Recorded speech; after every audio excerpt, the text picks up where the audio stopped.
हरि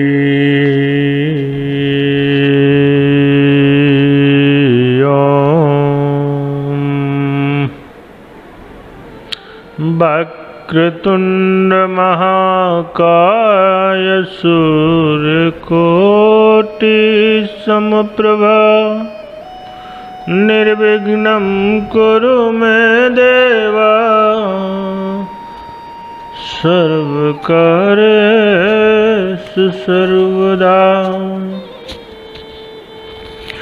सञ्ज्ञानन्दरूपाय विश्वोत्पत्त्यादिहेतवे तापत्रय विनाशाय श्रीकृष्णाय वयं नुमः। ध्येयं सदा परिभवग्नं भीष्टदोहं तीर्थास्पदं शिवविरञ्चिनो तं शरण्यं भृत्यार्तिहं प्रणतपालभवाब्धिपोतं वन्दे महापुरुषचरणारविन्दम्। वंशी विभूषितकरानवनीरदाभात् पीताम्बरदारुणबिम्बफलाधरोष्ठात् पूर्णेन्दुसुन्दरमुखादरविन्दनेत्रात् कृष्णात् परं किमपि तत्त्वमहं न जाने। कृष्णे त्वदीयं पदपङ्कजपजरान्ते अद्वयं विशतु मानसराजहंसु। प्राणप्रयाणसमये कफवातपित्ते कण्ठावरोधनवेदोयस्मरणं कुतस्ते। नारायणं नमस्कृत्य नरं चैव नरोत्तमं देवी सरस्वतीं व्यासं ततो जयमुदीरयेत्। अज्ञानतिमिरन्धास्य ज्ञानाञ्जनशलाकया चक्षुरुन्मीलितं येन तस्मै श्रीगुरवे नमः। जय जय जय श्री राधारमण जय जय नवल किशोर जय गोपीचित चोर प्रभु जय जय माखन चोर। मन और वाणी को पवित्र करके कथा में प्रवेश करेंगे। सूत जी महाराज ने वर्णन किया महाभारत का युद्ध का विश्राम हो चुका था। भीम ने दुर्योधन के जो रुदंड है जंघा है उसको तोड़ दिया था।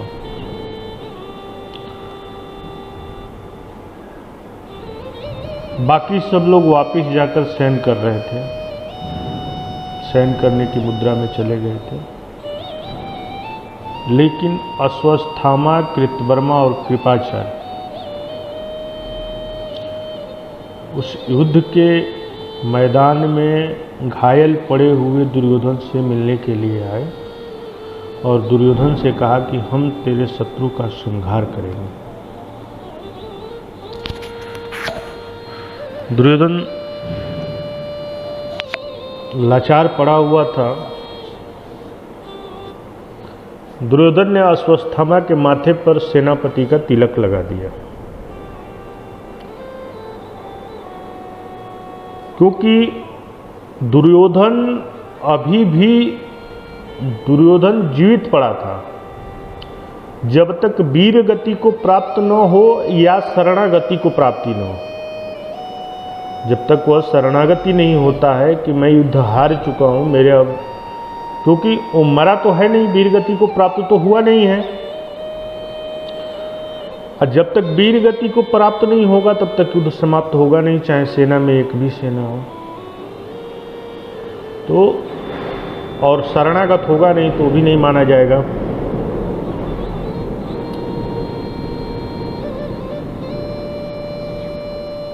तब उसने अश्वत्थामा के माथे पे तिलक लगाया और बोला कि तुम सेनापति हो। अभी उरुदंड तोड़े तो वीरगति को प्राप्त नहीं, तो पूरी तरह से जब उसको वीरगति की प्राप्ति के लिए उसको ख़त्म कर दिया गया होता तब माना जाता है कि युद्ध अपने बस में है। लेकिन अभी वो जिंदा है तो क्योंकि मुख्य सेनापति के रूप में वो माना जाता था और उस युद्ध भी उसी के साथ था।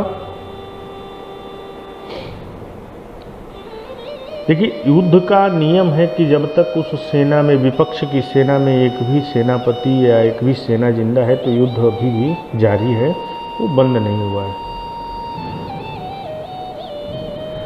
अब युद्ध के लिए जब सेनापति बनाया गया अश्वत्थामा को, तो अश्वत्थामा ने एक ज्ञान कहाँ से लिया, अब समझने की बात है। अश्वत्थामा एक पेड़ के नीचे खड़ा हुए हैं और खड़े होकर उन्होंने देखा कि उल्लू ने एक पक्षियों के घोंसले पर हमला कर दिया और उस उल्लू से शिक्षा ली। इतने बड़े विद्वान हो के भी उल्लू से सीखेगा तो आप समझिए क्या ही होगा आप समाज में। तो इसलिए माना जाता है कि हमारा जो है ज्ञानी कौन है, ज्ञानी हम किसको मानते हैं और ज्ञान किससे ले रहे हैं, हम किसको अपना मेंटोर मान रहे हैं, ये डिपेंड हमारे ऊपर करता है।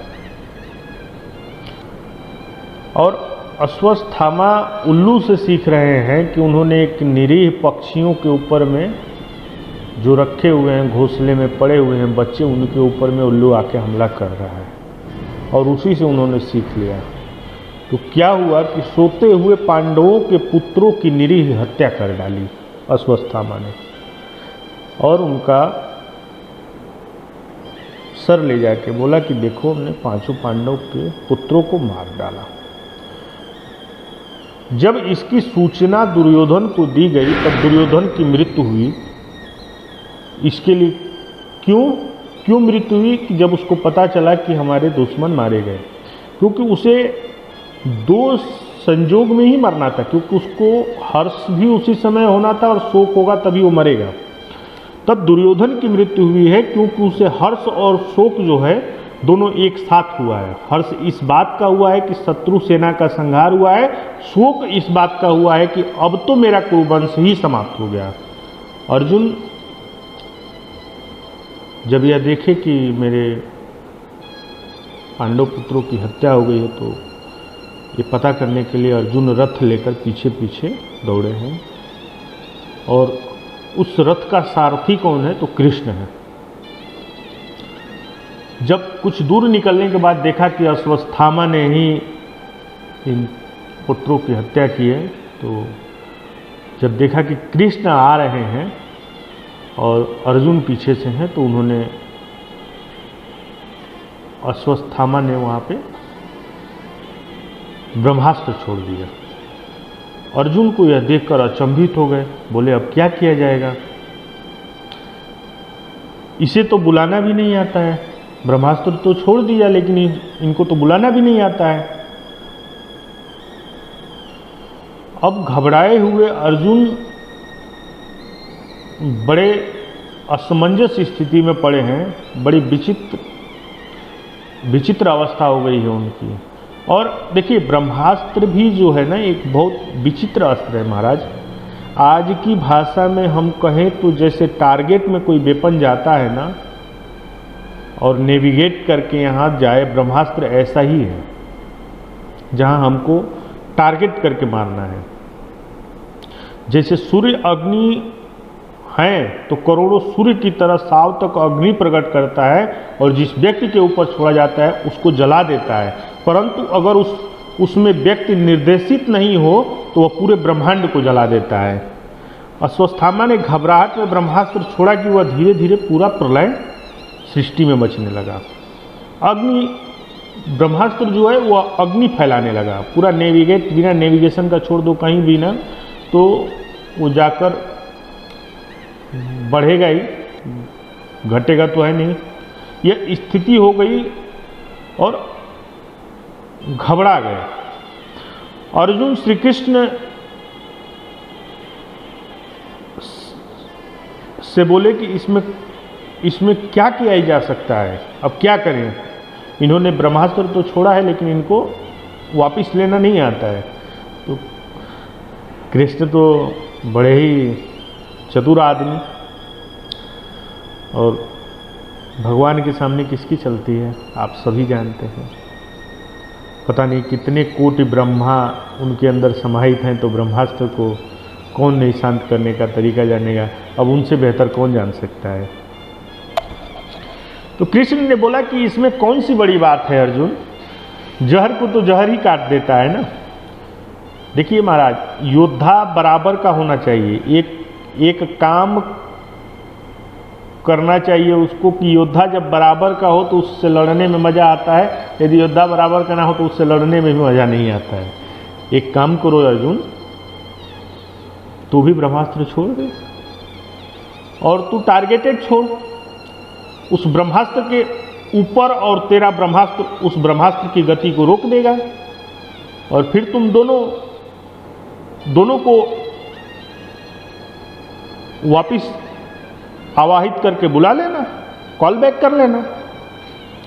दोनों ब्रह्मास्त्र तुम्हारे पास चले आएंगे, दोनों के लिए कॉल बैक कर लो।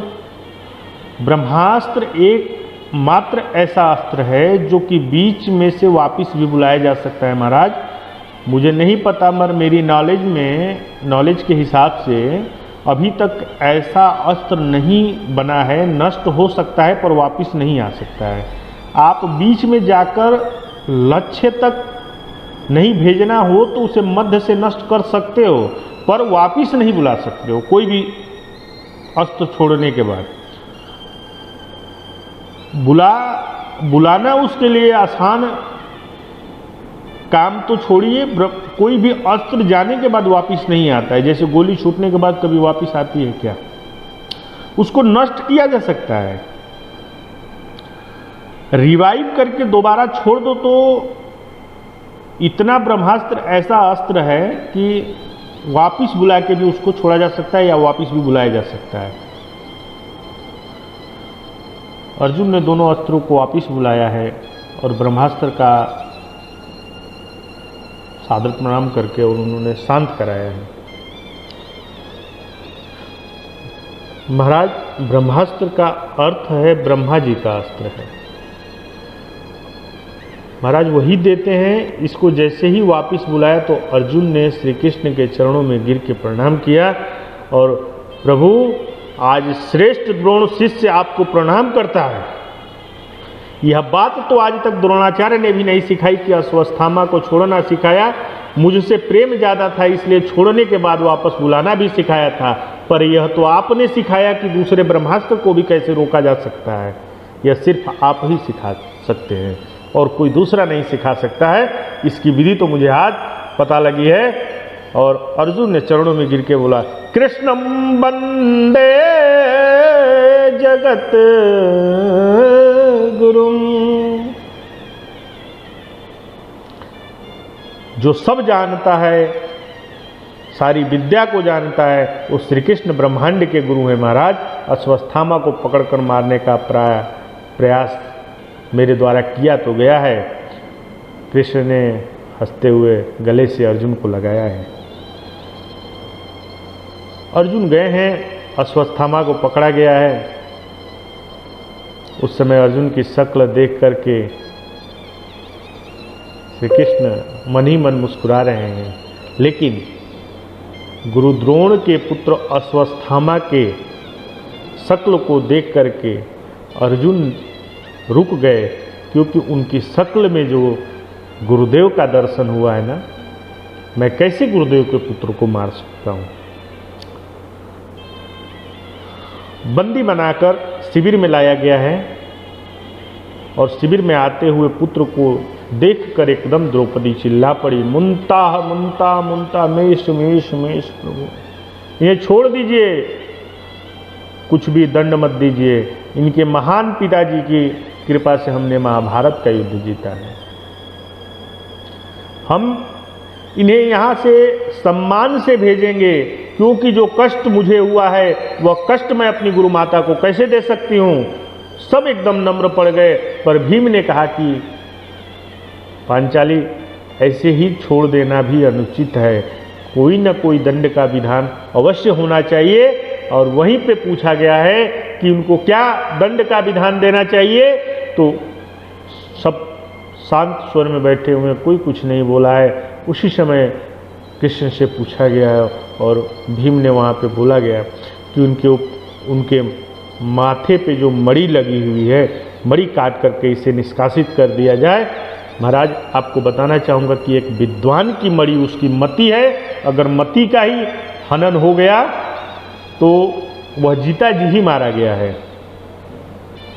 अगर एक वैश्य की मणि उसका धन है, यदि वही छीन लिया गया तो वो सारा चीज ही उसकी मणि को ही छीन लिया गया है। उसकी मणि को चुराया जाए तो अब क्षत्रिय है, क्षत्रिय का मणि जो है एक बल होता है, वैसे ही एक ब्राह्मण का मणि उसकी विद्या होती है। सबका अपना अपना मणि है महाराज। इसे निष्कासित करके निकाला तो खीज में उत्तरा के गर्भ तक ब्रह्मास्त्र छोड़ दिया।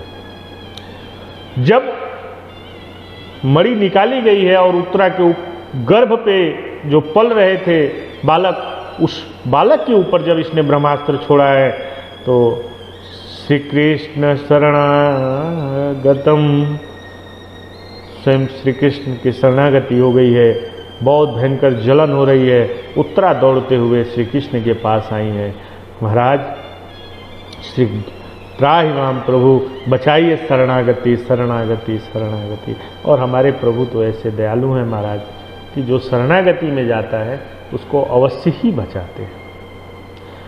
श्री कृष्ण ने उत्तरा के गर्भ में प्रवेश करके अपनी गदा को ऐसे विचित्र तरीके से घुमाया है महाराज, घुमा घुमा घुमा घुमा के गर्भ शिशु की रक्षा करी। अब सब कुछ जब सामान्य हुआ, भगवान श्री कृष्ण प्रेम से द्वारिका जाने के लिए तैयार हुए हैं, करते हैं। देखिए एक चीज है, कोई चीज नाश हो जाए तो वह सिर्फ एक शरीर से जीव मात्र कहलाता है, उसे विद्वान नहीं कह सकते हैं। फिर अश्वत्थामा ने जाने से पहले श्री कृष्ण को श्राप दिया है कि जैसे मैंने पुत्रहीन होने का कष्ट सहा है वैसे तू भी सहना, क्योंकि तू सब कुछ जानता था फिर भी तूने मुझे नहीं रोका। श्री कृष्ण मुस्कुराए, बोले मैं तुझे रोकने आता तो तू मुझे ही मार देता, और फिर तुझे वह पाप करने से नहीं रोक पाता क्योंकि तूने पहले ही तय कर लिया था कि तुझे क्या करना है। इस पर मैं क्या बोलता, और जो तूने मुझे श्राप दिया है वह मेरी लीला का एक छोटा सा हिस्सा है माई बाप।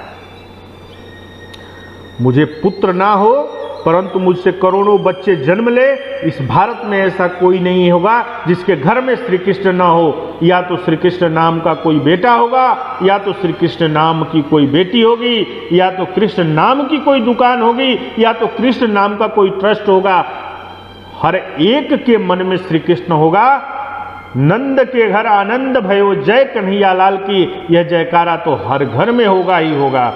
अरे पुत्र होना न होना क्या है, श्री कृष्णमय जीवन है तो सब कुछ जीवन में है। यह जो भगवान की लीला है ना मेरे प्यारे, अद्भुत लीला है। प्रभु कभी किसी को श्राप नहीं देते, मगर सामने वाली की वाणी को आदर करते हैं। जैसे बलि ने कहा कि मेरा वध छिपकर किया है, तो कहा ठीक है, अगले जन्म में तुझे श्राप देता हूं, अगले जन्म में मैं तेरा वध सामने से करूंगा। इसलिए राम जन्म में छिपकर मारा है और कृष्ण जन्म में जरा नामक शिकारी बनकर सामने से मारा है। राम और कृष्ण ने मिलकर श्राप भी पूरा किया और वचन भी निभाया है महाराज। जीवन में ऐसा कौन मर्यादित होगा महाराज, बताइए ना। भगवान का जो जीवन मर्यादा और प्रेम दोनों का संगम है। भगवान राम मर्यादा के प्रतीक हैं तो भगवान श्री कृष्ण प्रेम के प्रतीक हैं। राम जीवन में एक बार झूठ नहीं बोले और श्री कृष्ण जीवन में एक बार सच नहीं बोले हैं, मगर दोनों का उद्देश्य ही था अधर्म का नाश करना और धर्म की स्थापना करना। उसके लिए यदि किसी की मर्म को जानना है तो आपको श्रीमद् भागवतम और श्री रामचरितमानस को प्रति अपने आप को संकल्पित करना होगा। कौन सही कौन गलत का निर्णय है सिर्फ उसकी डिक्शनरी में, हमारी और आपकी डिक्शनरी में नहीं है महाराज। जब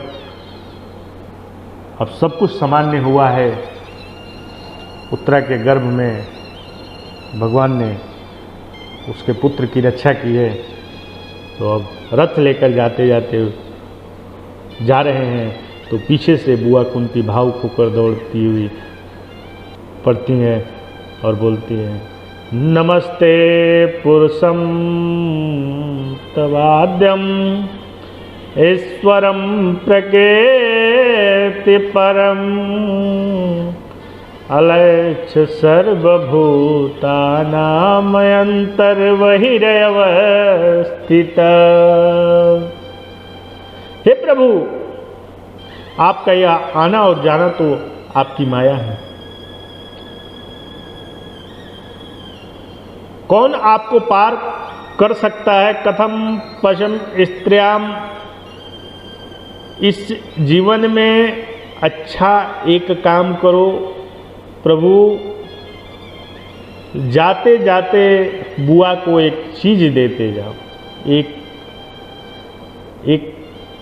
वर मांगती हूँ, एक वचन मांगती हूँ, आप जाते जाते बुआ को एक चीज तो देते जाओ। बोले क्या चाहिए बुआ, बोलो। मैंने तो यह जाना कि दुख था तो आप पास थे और सुख आते ही आप चले बनते हैं, इससे तो दुख ही अच्छा है ना। कम से कम मेरे पास तो रहोगे।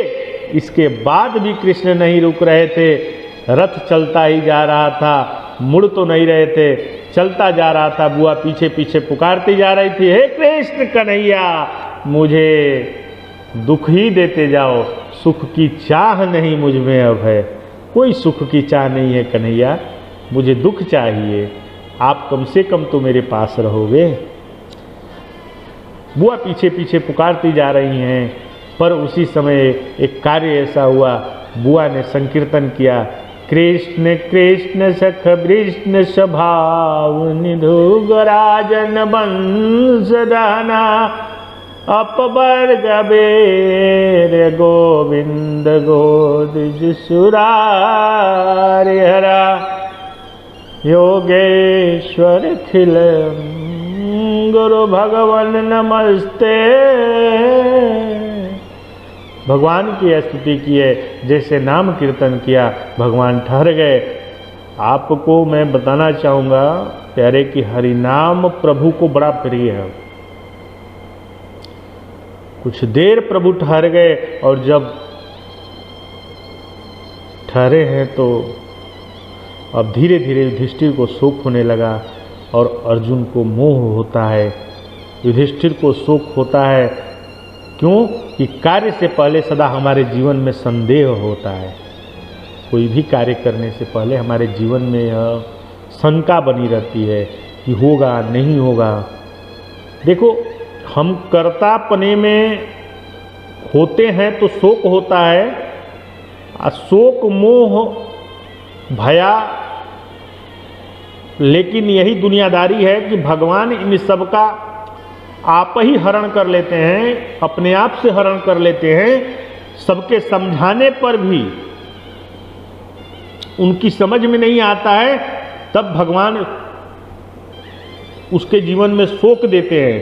कार्य से पहले सदा हमारे जीवन में संदेह होता है और हम कर्तापने में जो शोक होता है वही शोक मोह में बदल जाता है। यही दुनियादारी है भैया।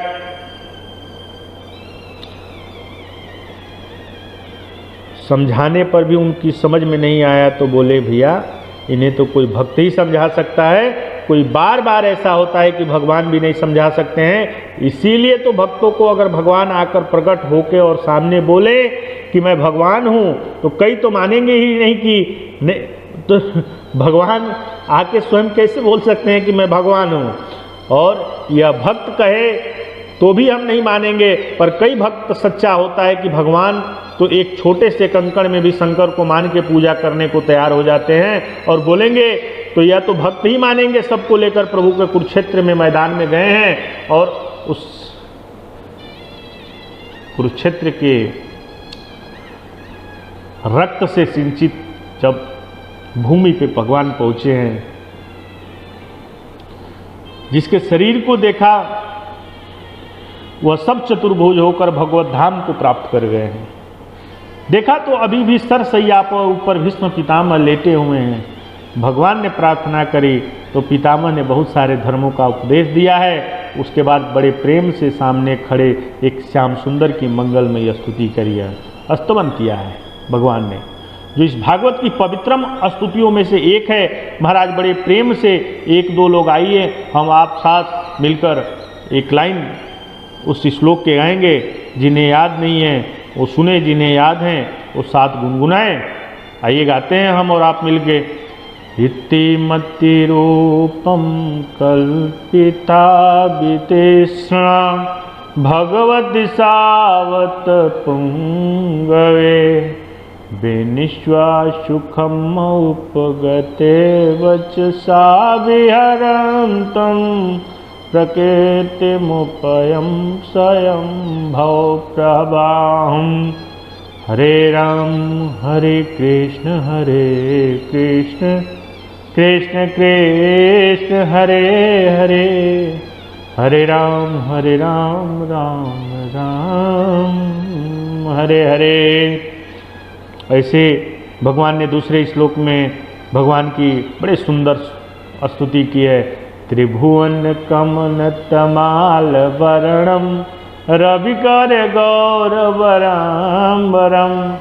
धन बपुल ललिताननम विजयम सखेरे स्तुतिनव्यम।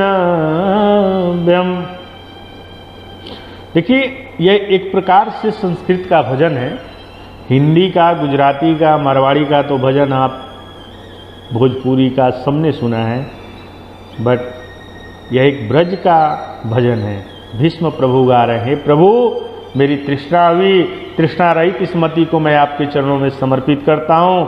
तृष्णा रहित मति मतलब कामना रहित मति। जिस मन में कामना नहीं होती है भगवान उस मन को अपना घर बनाते हैं। जिस मति में तृष्णा नहीं होती है उसे उसमें कृष्ण होते हैं। बिल्कुल सीधी बात है कि कामना और तृष्णा में भी फर्क है। कामना होती है भोजन की तरह, तृष्णा होती है पानी की तरह, प्यास की तरह। भोजन अभी नहीं करो, थोड़ी देर बाद कर लो, चल जाएगा। व्रत भी रखा जा सकता है।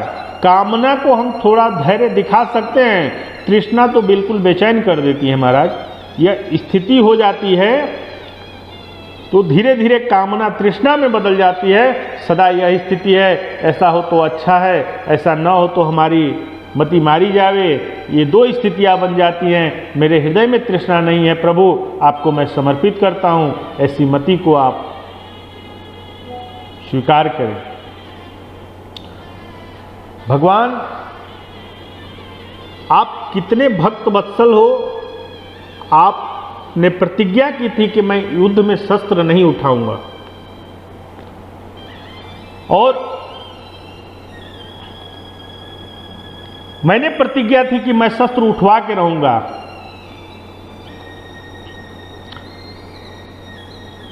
एक दिन महाभारत के युद्ध में भीष्म का अपमान कर दुर्योधन ने, जब अपमान के बाद वे भीष्म युद्ध के मैदान में उतरे हैं, वे चारों तरफ ऐसी बाणों की वर्षा करके सैनिक त्राहि त्राहि कर उठे। अपने रथ को लेकर सीधे अर्जुन के सामने पहुंचे हैं। अर्जुन जब तक संभलता तब तक तो भीष्म ने अग्निपार्जन ने बाणों की वर्षा कर डाली। उसका कवच हिल पड़ा, वो एकदम हतप्रभ हो गया, स्तब्ध हो गया। कुछ समझ ही नहीं आ रहा था कि हो क्या रहा है प्रभु। मूर्छा आने लगी है अर्जुन को। आज भीष्म के सामने फर्क पड़ता अर्जुन को, पर उसी समय सामने बैठे श्री कृष्ण समझ गए, बोले हे पार्थ मैं तेरी ताकत को जानता हूं, पर अभी तक तेरे ऊपर मोह का पर्दा है जिससे तू भीष्म को युद्ध नहीं कर पा रहा है। यह धर्म का युद्ध है, मैंने तुम्हें निमित्त बनाया हूं, अगर तू भीष्म से नहीं लड़ेगा तो मैं स्वयं लड़ूंगा। यह हुंकार भरते हुए श्री कृष्ण खड़े हो गए हैं, एकदम रथ से कूद पड़े हैं। देखा कोई शस्त्र नहीं लाए थे, कोई अस्त्र नहीं उठाने वाले थे, सुदर्शन नहीं उठाऊंगा इसकी प्रतिज्ञा की थी। तो विकल्प क्या था, क्या किया जाए? पास में टूटे एक रथ का पहिया पड़ा हुआ था, कृष्ण ने उस रथ के पहियों को ही उठा लिया। उसमें सुदर्शन सा आवेग आ गया है। हुंकार भरकर जब श्री कृष्ण दौड़ जाते हैं, धरती फट गई। अर्जुन एकदम लपक से पीछे गए, पैर पकड़ लिया, बोले गोपाल आप हम जैसों के लिए प्रतिज्ञा तोड़ोगे तो कौन प्रतिज्ञा का पालन करेगा दुनिया में? सब कहेंगे कृष्ण ने तोड़ दी तो हम क्यों रखें। धरती एकदम फट के रोकने लगी, आप क्या बात कर रहे हो? सारा युद्ध एक क्षण में के लिए ठहर सा गया है महाराज। उसी समय अर्जुन ने जब पैर नहीं छोड़ा तो श्री कृष्ण ने अपने हाथों से पैर को निकाला, पीतांबर को धरती के ऊपर रखा और अपने पैर को निकालकर पीतांबर को धरती के ऊपर रखा और कहा भैया तू मेरी लीला में दखल मत किया कर, मैं कोई प्रतिज्ञा नहीं, मेरा भक्त जो प्रतिज्ञा कर ले उसे पूरा करने में मेरी प्रतिज्ञा है। सामने भीष्म ने जब देखा तो वीरासन में देखा, आंखों में आंसू बहाते गोपाल की प्रतीक्षा कर रहे हैं। हे प्रभु आओ, चले आओ, हम इसमें बड़ा कोई नज़ारा हो सकता है, इससे बढ़िया कौन नज़ारा हो सकता है जहां भगवान भक्त को अपनी तरफ दौड़ा रहा हो। जय हो जय हो जय हो। एक ऐसे करते हुए भगवान ने युद्ध भूमि में अपने भक्त की प्रतिज्ञा को मान को रखने के लिए भगवान स्वयं अपनी प्रतिज्ञा तोड़ देते हैं। मेरे माई बाप, अब समझिए कि इससे बड़ी बात क्या हो सकती है। फिर भी हमारे और आपके विश्वास में आडंबर फैला हुआ है, जिसकी वजह से हम भगवान में विश्वास में अभी भी धैर्य नहीं रखते हैं, विश्वास नहीं रखते हैं। एक बात मैं आपसे निवेदन करूं, दुनिया वाले कुछ भी कर लें पर दुनिया अंत में मारेगी ही मारेगी।